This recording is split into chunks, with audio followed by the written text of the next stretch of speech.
Chapter 1. Ryn awoke to a terrible thirst. Her throat felt parched, and her eyelids moved as if they were scraped over sand. Every muscle in her body ached, and her right shoulder throbbed in cadence with what seemed to her ears an exceptionally loud heartbeat.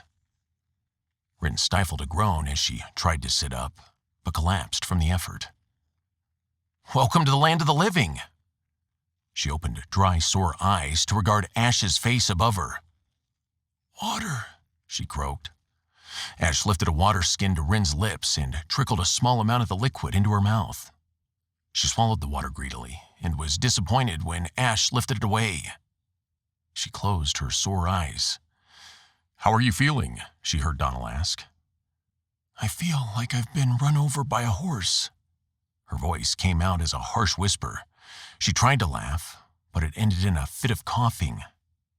"Here, it's all right," she heard Ash say. She opened her eyes to look up at him. He stroked her hair, and Ryn found it strangely comforting. She then realized that he was cradling her head in his lap. Around her, she could see Ash, Donal, Lily, and Banner. "What happened?" she asked. "Did I fall from my horse? And where's Dagan?" She saw everyone above her glance nervously at each other. The last thing she could clearly remember was following Dagan through the tunnels under the city. "No, nothing like that. You just fell out of bed. We'll talk about it when you feel better," Ash told her.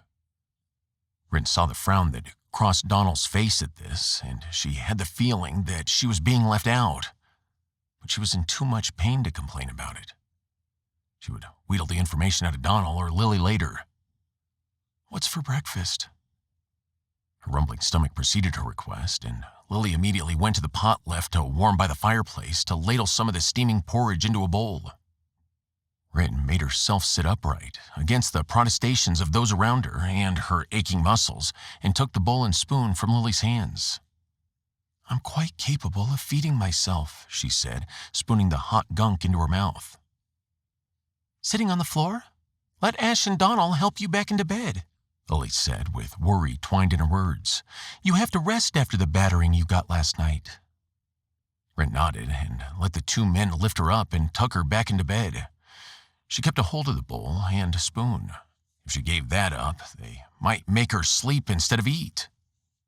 They placed a cup of water on her bedside table, and she ate and drank peacefully as her friends withdrew from her room. "She doesn't remember." Ash slumped down into the kitchen chair, his mind numb from worry. "She's just gone through a rather enormous shock. You just have to give her a little time to—" "A little time?" Ash cut into Lily's reply, his voice raised as his worry turned quickly to anger. "She still thinks Dagan's alive." Ash saw Donal frown again, and over their shared link felt a mix of confusion and annoyance. "Is she well enough to travel?" Ash looked down at the table to the old man seated there. Prefect Ballasar, the man Dagan had arranged to help them if anything happened to him.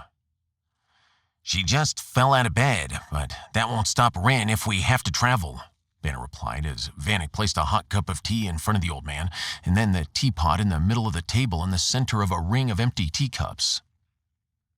"We need to leave, if not today, then soon," Ballasar said before lifting his cup of tea and taking a sip.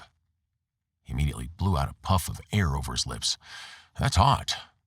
He placed the cup carefully back onto its matching saucer and looked at those around the table. "Why are we leaving Kaldor when the people we're hunting for may be hiding here?" Lily moaned, earning herself a sharp look from Banner. "For the reasons we discussed last night when I arrived," Ballasar replied. "And we're not going far from Kaldor, just outside the farmhouse," Banner added. "We'll have to go back there anyway," Donal said. "We have gear and supplies to pick up. I'll go with you to the farm.